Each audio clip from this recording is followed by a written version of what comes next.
Does Jon Jones not want to fight, or does Jon Jones just not want to fight Tom Aspinall? Listen, Jon Jones has been an interesting human being to deal with since the day he got here. But I will say this about him. You would never hear me out, talking about he's the GOAT and he's the this and he's the that if Jon Jones didn't want to fight people. Jon Jones has never, ever said, I'm afraid to fight this guy, or I don't like this fight for me, or any of that stuff.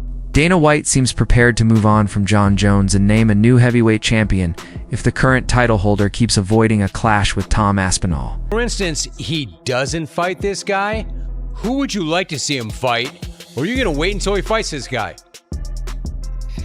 I don't know. We'll see how this thing plays out over the next couple weeks. But yeah, if we can't get this fight done, we'll move on quickly. Dana White isn't wasting any time. He's made it known that if the heavyweight title unification fight between Jon Jones and Tom Aspinall doesn't materialize soon, the UFC is ready to move forward without it. With a firm deadline set, White assured fans that clarity is coming soon. According to the UFC CAO, if the long-awaited bout isn't locked in within the next couple of weeks, the organization will pivot to other options.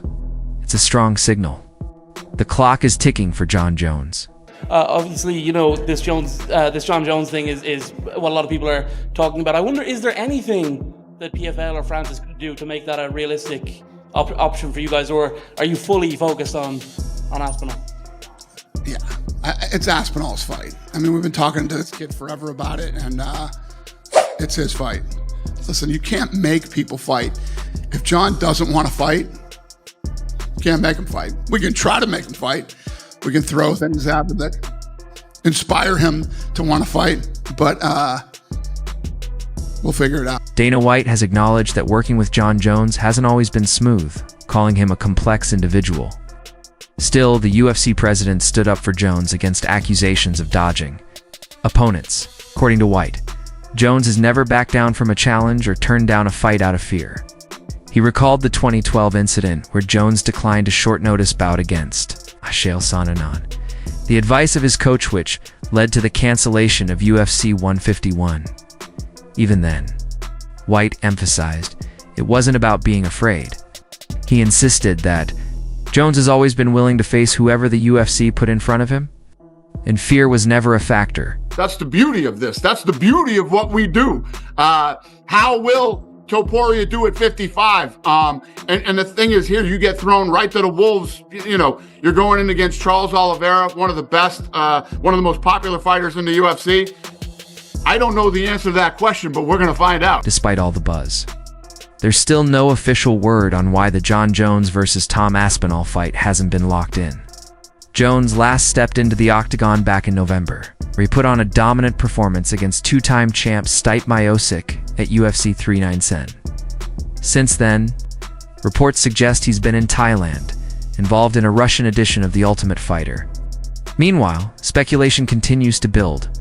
Many believe the delay isn't just about scheduling, but could be tied to financial negotiations or even talk of retirement.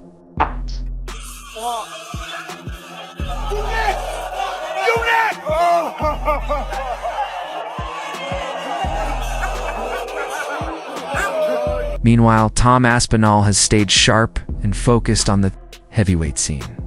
In a rare defense of an interim title, stopped Curtis Blades in just 1 minute back in July 2024. Before that, claimed the interim belt with a knockout win over Sergey Pavlovich in November 2023. Now, the Wigan-born powerhouse is more than ready to chase the undisputed crown, and fans are rallying behind him.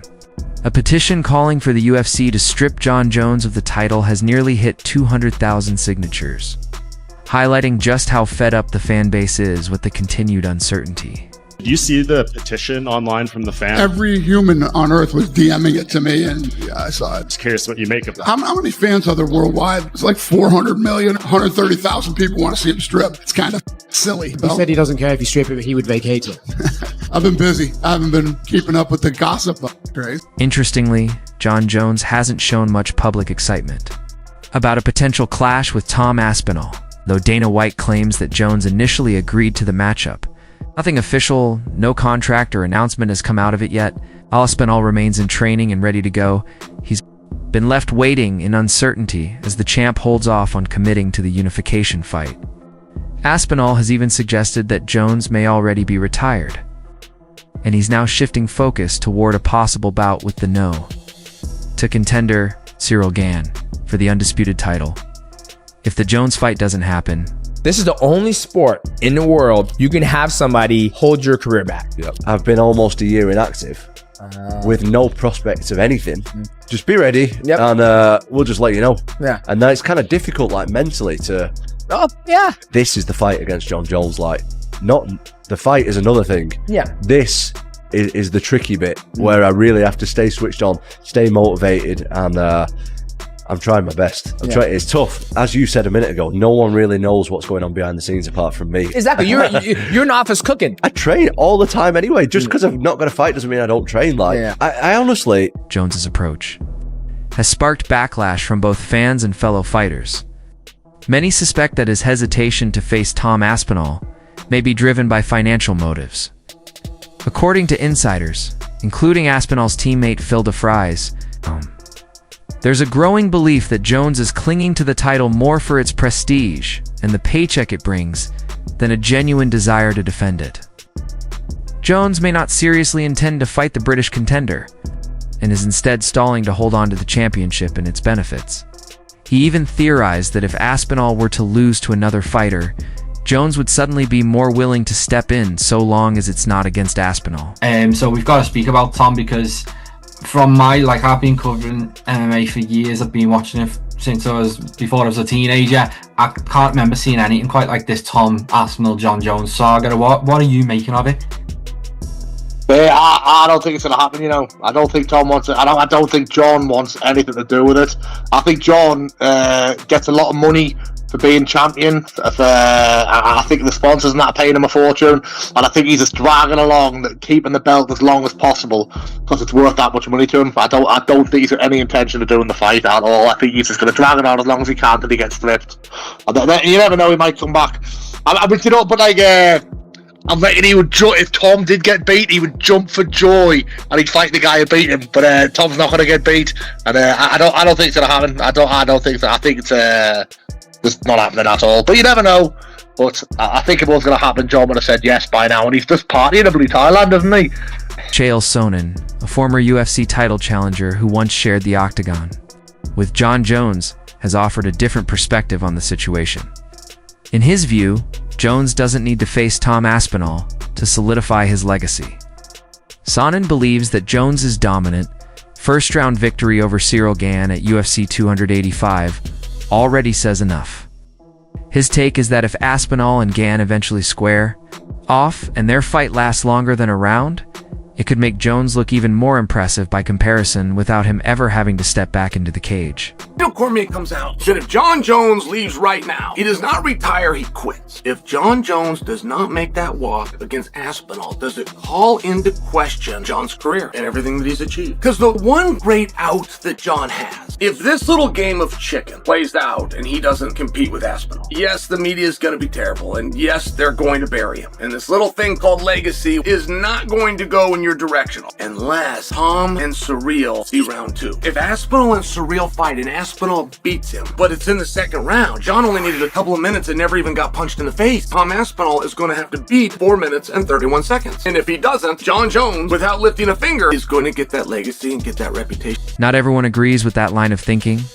Brian Stann, a respected former UFC fighter and military veteran who once trained with Jones at Jackson Wink, shared a more measured viewpoint.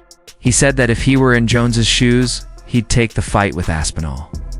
Stan acknowledged that Jones is likely financially secure and doesn't need the bout. But he also doesn't believe a loss would tarnish Jones's legacy. In his eyes, Jones is already seen by many as one of the all-time greats. And even if he were to fall too, a younger, rising star like Aspinall, it wouldn't erase that. Still, Stan thinks Jones has what it takes to win, if the fight ever gets made.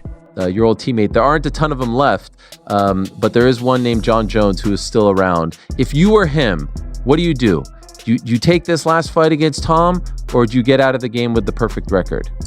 You know, I think if I'm him, I take the fight, but that's easy for me to say because I'm not. I have no idea what's going on in his personal life. And I knew him when he was very young. And one thing that always stood out to me is he was always very responsible with his money. He saved his money, which is not something a lot of fighters do. So he's probably in a really good financial position. But until I see him actually lose a fight, right? I think it's very hard to bet against him, even against somebody as young and as hungry as Tom Aspinall. But as we know in this sport, everybody has their time. But I don't think anything changes his legacy in terms of being the best, ever to do this, regardless of the outcome of that fight. But when I see those two athletes, you could absolutely see a path to victory for Jon Jones, and one where he could be standing there again, looking at all of us and laughing at any one of us who doubted him, because he's just that good. And I think the thing that makes him most unique, having fought on a couple of fight cards for him, is even guys as great as George St. Pierre, the level of anxiety GSP would get before he made that walk was insurmountable, to the point where he didn't really like it. There were times when Cowboy Cerrone would say he absolutely hated fighting. He just loved the training.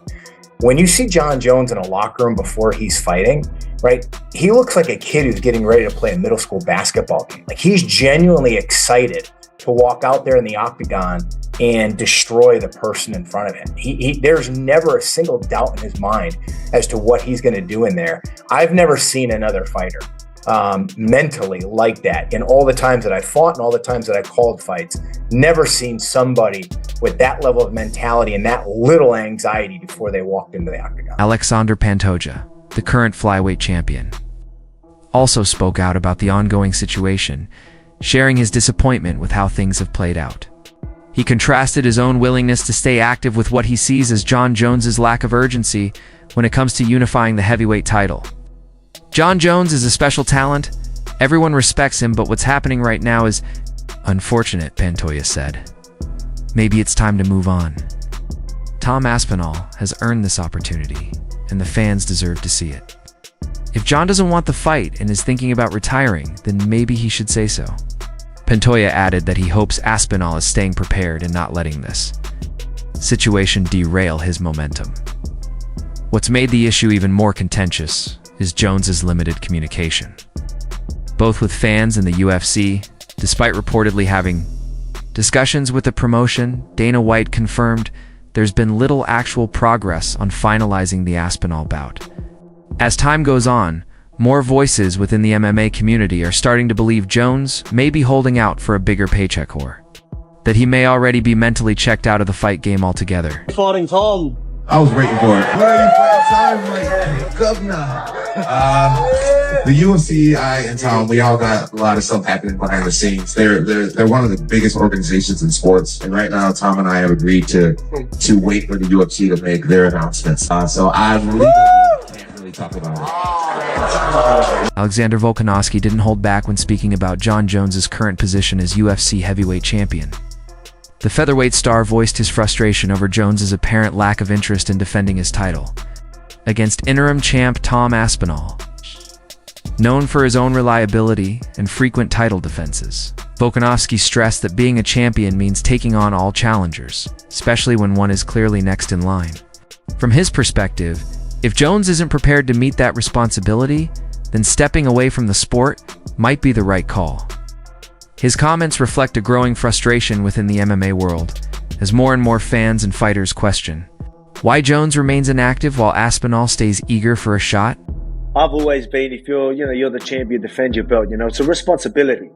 You can't just, I'm going to sit out. I think you need to be reasonably active. I think you need to fight whoever's there. If you've got an interim champ, it's a no-brainer. You know what I mean? So I don't want to throw heaps of shade, but I mean, look, I know he's proved himself.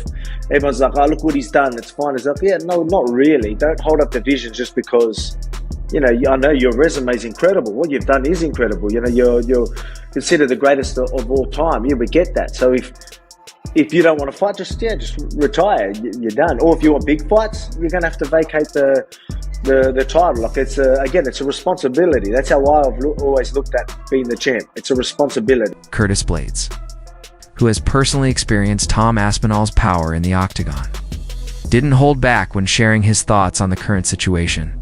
He expressed doubt that a fight between Jones and Aspinall will ever happen, and suggested it may not even include Jones at all. While Blaydes stopped short of outright accusing Jones of ducking, he did cast doubt on the legitimacy of Jones's recent heavyweight victories. He pointed out that John's win over Cyril Gane came against a fighter known for his grappling weaknesses. His other major victory was over Stipe Miocic, who was past his prime and hadn't competed in years. For Blaydes, these wins weren't convincing evidence that Jones had truly dominated the top contenders in their peak form. I was actually going to ask you after, but I think at this point, what's the excuse? Like at this point now, I don't know. That's what I'm saying, you know. I have no idea. Like, I'm not going to be disrespectful and say he's scared. He can't be scared. I have no idea. I just don't think, and I think that I said this the first time I brought this up, I don't think the reward is worth the risk, I think, on his end. It doesn't mean you're scared, but it's like he's had this great legacy, and I think like he feels as though like him beating Tom wouldn't add that much more to his legacy. And I think he's trying to get away with the fact, well, no, this is what I'm thinking he's thinking. I'm thinking he thinks that he can convince people that beating Stipe was like more meaningful. You know what I mean? Yeah, he's wrong, but you're right. He probably does think that, but if he were honest with himself, like, he hasn't beaten a real heavyweight, like a real prime heavyweight. You beat Khan, who he's got obvious holes in the grappling, and then you beat a old Stipe who was rusty and who did have you. He had you like, there were moments in that fight where Stipe, a younger Stipe, maybe takes advantage of those times he had him. I think if John were to beat Tom, we would all be like, okay, he legitimately is the GOAT. He legitimately won the heavyweight title. It would just, I think it would help him. I think it would help him more than, even if he lost. Because, bro, we get it. You're old. You're not a real heavyweight. We get it. You can lose. It's okay. Looking at the situation from a more reflective perspective, Rashad Evans shared his thoughts, bringing a deeper psychological angle to the conversation. Drawing from his own experience in the sport, Evans suggested that Jon Jones's behavior may not be about fear or dodging opponents, but rather about managing his legacy. The pressure of maintaining a legendary reputation, he explained, can weigh heavily on a fighter and impact decision-making in ways fans and observers might not fully understand. In Evans's view, Jones could be taking a step back to carefully weigh his next move, aware that every decision now carries serious implications for how his career will ultimately be remembered, especially with a dangerous contender like Tom Aspinall on the rise. All right, last thing. Jon Jones, Tom Aspinall, who you got? I got Jon Jones. I think Tom Aspinall is a man, but I feel like, Jon Jones is just another level. He can do it in so many different ways with his striking, with his grappling, and I feel like, being in a situation, coming in a fight where he's kind of being pushed into this point, I feel. Tom's a big boy. Yeah, but I feel like with John's a big boy too, and Jon knows how to fight like a big boy. Right. One thing I feel like what Tom does really well is he moves so well, and I feel like that may give Jon a little bit of trouble, but I feel like Jon is smart enough to figure it out. Georges St. Pierre also offered his perspective, drawing from his own experience at the highest level of MMA, while expressing deep admiration for Jon Jones and acknowledging his status as one of the sport's greatest. St. Pierre pointed out the inevitable challenge that time presents, particularly when facing a younger, faster, and more powerful contender like Tom Aspinall. Still, he didn't count Jones out entirely, suggesting that despite the odds, there's always a possibility that a champion of Jones's caliber could rise to meet the moment. Ever lives, talk about if I have to choose someone in his prime that I put in the Coliseum hand to hand, I think I would be Jon Jones. It's hard to deny that. However, nobody beats time, and Tom Aspinall is on a hell of a run now. So it's to see how they get a match. It's hard to say. It's hard to say. As a fan, I want to see this fight. I would like to see this fight, but I think Tom is very hungry, and it's up to Jon to see if he still wants to do this and if the UFC can compensate him good, because I think he deserves it. So it's going to be a hell of a fight. In the world of MMA, legacies are defined by the moments. When fighters rise to the occasion, taking bold risks and silencing all doubt, Jon Jones has created plenty of those moments throughout his remarkable career. But this current chapter still feels incomplete. Whether he eventually agrees to face Tom Aspinall or not, the questions will keep coming, and the criticism will only intensify the longer he stays on the sidelines. With the UFC's deadline looming, the spotlight remains firmly on Jones. Will he put his title on the line against the interim champ, or will the organization move forward without him? Thing is certain, time is running out, and both the division and the fans are ready for answers.